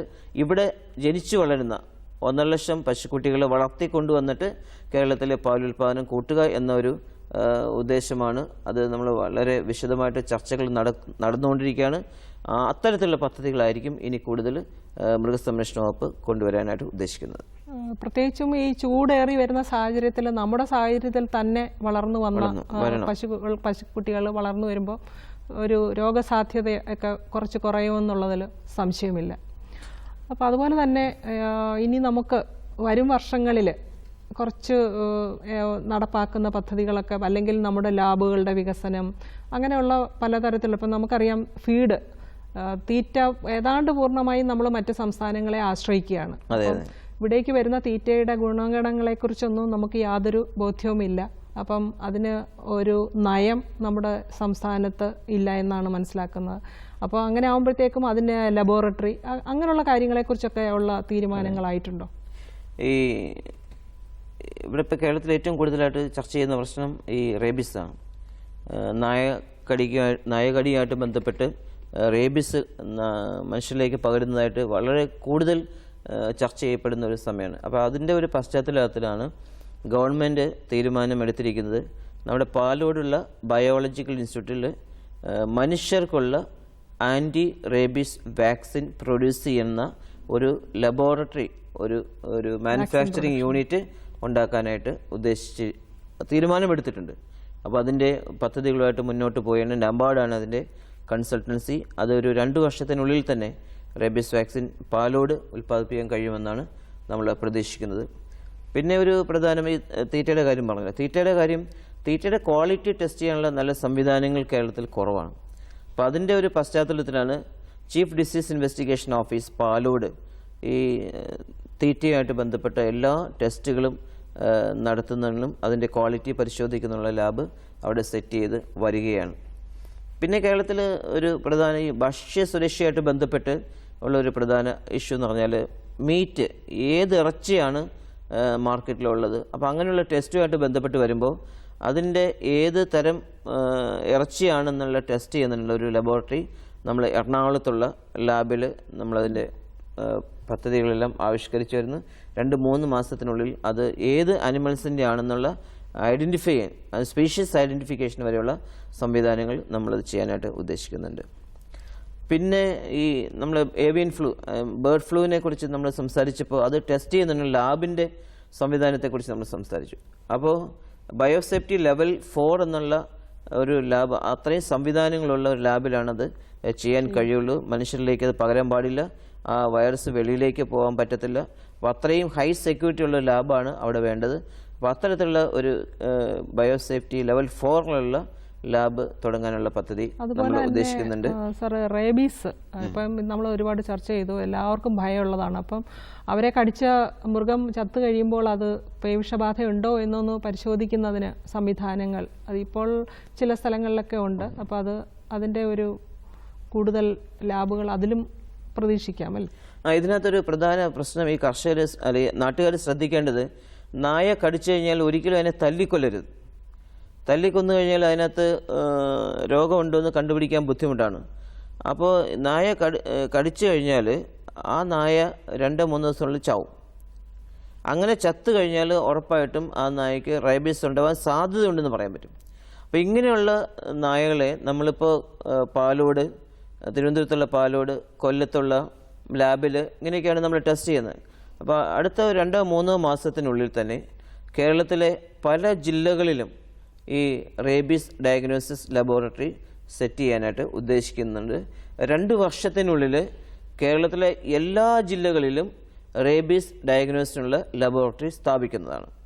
അതാണ് അക്കാര്യത്തിലെടുത്തുള്ള ഒരു തീരുമാനം. അതുപോലെ തന്നെ നമുക്കറിയാം, നമ്മൾ പശുക്കൾക്ക് കുളമ്പ് രോഗത്തിൻ്റെ പ്രതിരോധ കുത്തിവയ്പ്പ് ഇപ്പം വർഷങ്ങളായിട്ട് വർഷത്തിൽ 2 പ്രാവശ്യം ഘട്ടഘട്ടമായി ചെയ്തു വരുന്നുണ്ട്. പുതിയ കന്നുകാലികൾ വരുന്നു, അങ്ങനെ അതിനെല്ലാം കുത്തിവയ്പ്പ് തുടരുന്നുണ്ട്. പക്ഷേ അതിർത്തി കടന്ന് ഇറച്ചിക്കായിട്ട് ധാരാളം കന്നുകാലികൾ നമ്മുടെ നാട്ടിലേക്ക് എത്തുന്നുമുണ്ട്. അപ്പം അവയിലൂടെയുള്ള ഒരു രോഗനിയന്ത്രണം ആണ് ഒരു പക്ഷേ നമ്മൾ ഇനിയും ഈ കൂടുതൽ നമുക്ക് ശ്രദ്ധ ആവശ്യമുള്ളത്. അപ്പോൾ അതിനെന്ത് നടപടികളാണ് മൃഗസംരക്ഷണ വകുപ്പിനുള്ളത്? ഈ കേരളത്തിലേക്ക് വരുന്ന കന്നുകാലികളെ പരിശോധിക്കുന്നതിന് വേണ്ടി നമുക്ക് 18 ചെക്ക് പോസ്റ്റുകൾ അറേഞ്ച് ചെയ്തിട്ടുണ്ട്. ഈ 18 ചെക്ക് പോസ്റ്റിലൂടെ വരുന്ന മൃഗങ്ങളെ പരിശോധിക്കാനുള്ള സംവിധാനമാണ് നമ്മൾ ഏർപ്പെടുത്തിയിരിക്കുന്നത്. അതിൻ്റെ സംവിധാനത്തിൽ കുറച്ചുകൂടി ക്വാളിറ്റി ഇമ്പ്രൂവ് ചെയ്യാനുള്ള നടപടികൾ സ്വീകരിച്ചു വരികയാണ്. അവിടെ ഇത് മാത്രമല്ല, പാല് ടെസ്റ്റ് ചെയ്യാനുള്ള സംവിധാനം, അതുപോലെ വരുന്ന മൃഗങ്ങളെ രോഗം ഉള്ളതാണോ ഇല്ലാത്തതാണോ എന്ന് തിരിച്ചറിയാനുള്ള സംവിധാനം, ഇതൊക്കെ ചെയ്തിട്ട് വെളിയിൽ നിന്ന് വരുന്ന രോഗമില്ലാത്ത മൃഗങ്ങളാണ് എന്ന് ഉറപ്പുവരുത്താനുള്ള പദ്ധതികളുമായിട്ട് മൃഗസംരക്ഷണ വകുപ്പ് മുന്നോട്ട് പോവുകയാണ്. അപ്പം നമ്മൾ ധാരാളം കാര്യങ്ങൾ, അതായത് മൃഗസംരക്ഷണ വകുപ്പ് ഇപ്പോൾ നടത്തി വരുന്നതും അല്ലെങ്കിൽ ഇനി അടുത്ത ഭാവിയിൽ തുടങ്ങാൻ പോകുന്നതുമായ പല പദ്ധതികളെക്കുറിച്ചും സംസാരിക്കുകയുണ്ടായി. അപ്പം നമുക്ക് ഇത്രയും വിവരങ്ങൾ ഇവിടെ പങ്കുവച്ചത് നമ്മുടെ വകുപ്പിൻ്റെ ഡയറക്ടർ ഡോക്ടർ ശശി സാറാണ്. സാറിൻ്റെ കൂടുതൽ വിവരങ്ങൾ അല്ലെങ്കിൽ ആർക്കെങ്കിലും കൂടുതൽ വിവരങ്ങൾ അറിയാനുണ്ടെങ്കിൽ അതിഥിയുടെ മേൽവിലാസവും ഫോൺ നമ്പറും പറയാം. ഡോക്ടർ NN ശശി, ഡയറക്ടർ മൃഗസംരക്ഷണ വകുപ്പ്, വികാസ് ഭവൻ, തിരുവനന്തപുരം. മൊബൈൽ നമ്പർ പറയാം: 944 654 2283. അപ്പോൾ നമ്മുടെ പരിപാടിയുടെ ഏതാണ്ട് പൂർണ്ണതയിലേക്ക് നമ്മൾ എത്തിച്ചിരിക്കുകയാണ്. കർഷകർക്ക് അറിയേണ്ടതായ ധാരാളം കാര്യങ്ങൾ, അല്ലെങ്കിൽ അവർക്ക് വകുപ്പിൽ നിന്ന് കിട്ടുന്ന സേവനങ്ങളെക്കുറിച്ചും അടിയന്തരമായി അവർ ചെയ്യേണ്ട ഫാർമേഴ്സ് രജിസ്ട്രേഷൻ, കർഷക രജിസ്ട്രേഷൻ്റെ കാര്യം പറഞ്ഞു. അടുത്ത മൃഗാശുപത്രിയിൽ പോയി അവരുടെ ഒരുക്കളെയും അതിൻ്റെ പൂർണ്ണ വിവരങ്ങൾ നൽകിയാൽ മാത്രമേ മറ്റ് വരുന്ന ഭാവി പദ്ധതികളിൽ പലതിലും അവർക്ക് അതിൻ്റെ ഗുണം കിട്ടുകയുള്ളൂ. അതുപോലെയുള്ള കാര്യങ്ങൾ, അല്ലെങ്കിൽ പിന്നെ അവർക്ക് കിട്ടാവുന്ന ചില സേവനങ്ങളെക്കുറിച്ചും ഒക്കെ വളരെ വിശദമായി നമുക്ക് പറഞ്ഞു തന്ന ഡോക്ടർ ശശി സാറിന് ദൂരദർശൻ്റെ പേരിലുള്ള നന്ദി അറിയിക്കുന്നു. ഈ പരിപാടി സശ്രദ്ധം വീക്ഷിച്ച എല്ലാവർക്കും നന്ദി, നമസ്കാരം. നമസ്കാരം.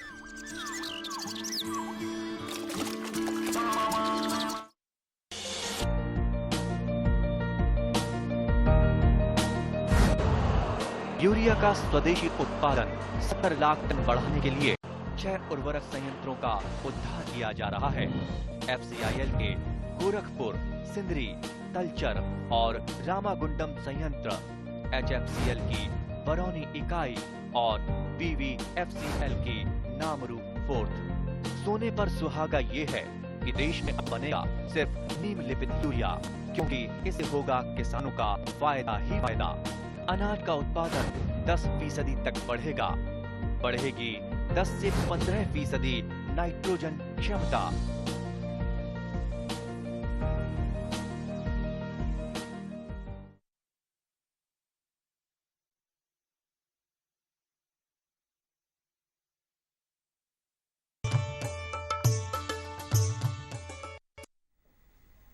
നമസ്കാരം. ദൂരദർശൻ കാർഷിക വാർത്തകളിലേക്ക് സ്വാഗതം. പ്രധാന വാർത്തകൾ. ജാതി കൃഷിക്ക് ഹെക്ടറിന് 20,000 രൂപയുടെ ആനുകൂല്യം. തീറ്റപ്പിൾ കൃഷിയുമായി ബന്ധപ്പെട്ട് ദേശീയ സെമിനാർ. പഴച്ചാറുകളിൽ നിന്ന് കാർബണേറ്റ് പാനീയം. സംസ്ഥാന കാർഷിക വികസന കാർഷിക ക്ഷേമ വകുപ്പ് RKVY പദ്ധതിയുടെ കീഴിൽ ജാതി കൃഷി വ്യാപനം നടപ്പാക്കുന്നു. 1 ഹെക്ടറിൽ ജാതിയുടെ ഒട്ടുതൈകൾ നടുന്നതിനും കീടരോഗ നിയന്ത്രണം നടപ്പാക്കുന്നതിനും 20,000 രൂപയുടെ ആനുകൂല്യം ലഭിക്കും. ജാതി കൃഷി വ്യാപനത്തിന് പദ്ധതിയെക്കുറിച്ച് കൂടുതൽ വിവരങ്ങൾക്ക് കർഷകർ കൃഷിഭവനുമായി ബന്ധപ്പെടേണ്ടതാണ്. ഓച്ചിറ ക്ഷീരോൽപ്പന്ന പരിശീലന വികസന കേന്ദ്രത്തിൽ ഈ മാസം 21 മുതൽ 26 വരെ 6 ദിവസങ്ങളിലായി ക്ഷീരകർഷകർക്ക് പരിശീലനം നൽകുന്നു. രജിസ്ട്രേഷൻ ഫീസ് 10 രൂപ. ആദ്യം രജിസ്റ്റർ ചെയ്യുന്ന 50 പേർക്ക് മാത്രമാണ് പരിശീലനത്തിൽ പ്രവേശനം നൽകുക. പങ്കെടുക്കുന്നവർക്ക് യാത്രാബത്ത, ദിനബത്ത എന്നിവ നൽകും. കൂടുതൽ വിവരങ്ങൾക്ക് വിളിക്കാവുന്ന ഫോൺ നമ്പർ 0476269850. തീറ്റപ്പുൽ കൃഷി പ്രോത്സാഹിപ്പിക്കുന്നതിന്റെ ഭാഗമായി ക്ഷീരവികസന വകുപ്പ് 2016 നവംബർ 26 മുതൽ 1 വർഷം നീളുന്ന പരിപാടികൾ നടത്തുന്നു. ഇതിന്റെ ഭാഗമായി ഈ മാസം 23-ന് തിരുവനന്തപുരം കനകക്കുന്ന് കൊട്ടാരത്തിൽ തീറ്റപ്പുൽ കൃഷി വികസനത്തിന് നൂതന സാങ്കേതിക വിദ്യ എന്ന വിഷയത്തിൽ ദേശീയ സെമിനാർ സംഘടിപ്പിക്കുന്നു. തിരഞ്ഞെടുക്കപ്പെട്ട ശാസ്ത്രജ്ഞർ, കർഷകർ തുടങ്ങിയവർ ദേശീയ സെമിനാറിൽ പങ്കെടുക്കും. മൈസൂരിലെ central food technology research institute പഴച്ചാറുകൾ ഉപയോഗിച്ചുള്ള കാർബണേറ്റ് പാനീയങ്ങൾ ഉണ്ടാക്കുന്നതിനുള്ള സാങ്കേതിക വിദ്യ വികസിപ്പിച്ചെടുത്തു. കൃത്രിമ കാർബണേറ്റ് പാനീയങ്ങളെക്കാൾ രുചികരവും പോഷക സമ്പുഷ്ടവും ആണിത്. പഴച്ചാറുകൾക്ക് പുറമെ കരിമ്പിൻ ജ്യൂസിൽ നിന്നും കാർബണേറ്റ് പാനീയം വികസിപ്പിച്ചിട്ടുണ്ട്. കൂടുതൽ വിവരങ്ങൾക്ക് സെൻട്രൽ ഫുഡ് ടെക്നോളജി റിസർച്ച് ഇൻസ്റ്റിറ്റ്യൂട്ടുമായി ബന്ധപ്പെടാവുന്നതാണ്. വിളിക്കാവുന്ന ഫോൺ നമ്പർ 0821251545.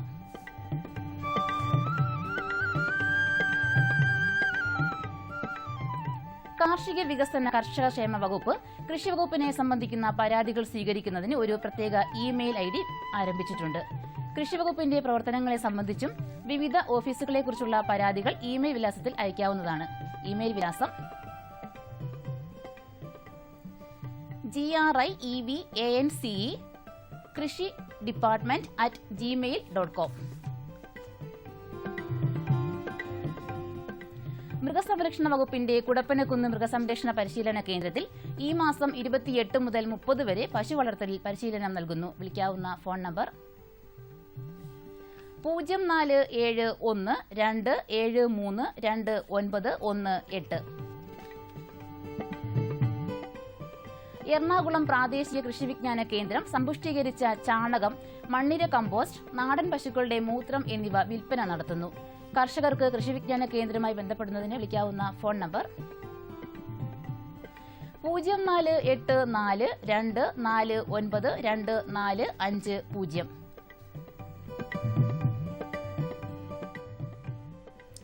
ഉപയോഗശൂന്യമായ കോറികളിൽ വെള്ളം ശേഖരിച്ച് ഗിഫ്റ്റ് തിലോപ്പിയ മത്സ്യത്തെ വിജയകരമായി വളർത്താമെന്ന് എറണാകുളം കൃഷിവിജ്ഞാന കേന്ദ്രം അറിയിച്ചു. ആന്ധ്രയിലെ വിജയവാഡയിലുള്ള രാജീവ് ഗാന്ധി അക്വാകൾച്ചർ സെന്ററിൽ നിന്ന് ഗിഫ്റ്റ് തിലോപ്പിയുടെ കുഞ്ഞുങ്ങളെ ലഭ്യമാണ്. മത്സ്യക്കുഞ്ഞുങ്ങളുടെ ലഭ്യതയെക്കുറിച്ച് അറിയാൻ വിളിക്കാവുന്ന ഫോൺ നമ്പർ 4364265202. മുട്ടക്കോഴി കുഞ്ഞുങ്ങൾ, കൂൺവിത്ത്, ട്രൈക്കോഡർമ എന്നിവ കോഴിക്കോട് കൃഷിവിജ്ഞാന കേന്ദ്രത്തിൽ വിതരണത്തിന് തയ്യാറായിട്ടുണ്ട്. വിളിക്കാവുന്ന ഫോൺ നമ്പർ 049526666041. ഇനി കമ്പോള നിലവാരം.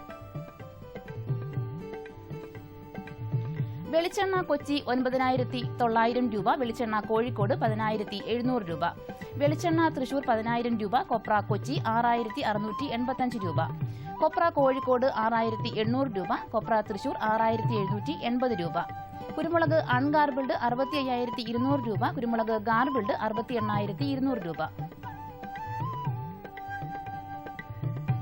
ചുക്ക് മീഡിയം 12500 രൂപ, ചുക്ക് ബെസ്റ്റ് 14000 രൂപ, മഞ്ഞൾ സേലം 9400 രൂപ, മഞ്ഞൾ ഈറോഡ് 9600 രൂപ. കൊച്ചി റബ്ബർ RSS 5ാം ഗ്രേഡ് 12000 രൂപ, റബ്ബർ RSS 4ാം ഗ്രേഡ് 12400 രൂപ. കോട്ടയം റബ്ബർ RSS 5ാം ഗ്രേഡ് 12000 രൂപ, റബ്ബർ RSS 4ാം ഗ്രേഡ് 12300 രൂപ. കമ്പോള നിലവാരം കൊച്ചി.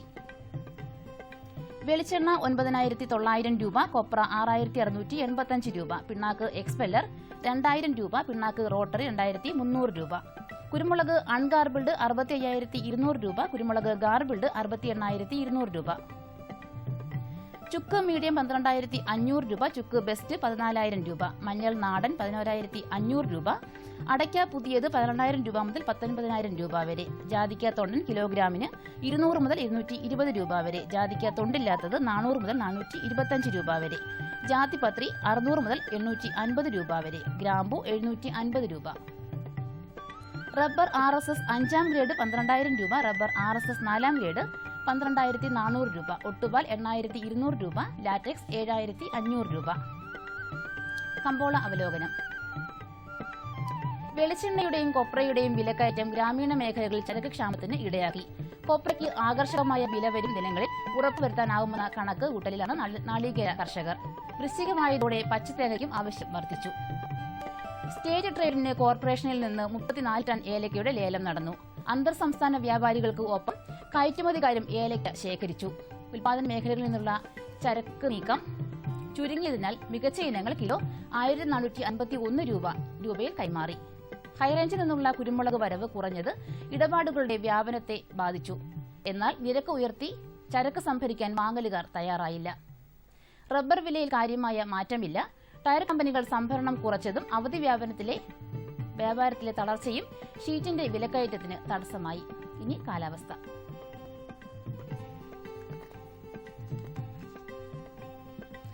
കണ്ണൂർ കൂടിയ താപനില 35.1 ഡിഗ്രി സെൽഷ്യസ്, കുറഞ്ഞ താപനില 25.2 degree Celsius. Kozhikode 35.2, 26.4. Kochi 34.5, 24.1. Alappuzha 33.8, 25.5. Punalur 33.5, 23.2. Thiruvananthapuram 32, 24.1 degree Celsius. കാർഷിക വാർത്തകൾ സമാപിച്ചു. നമസ്കാരം.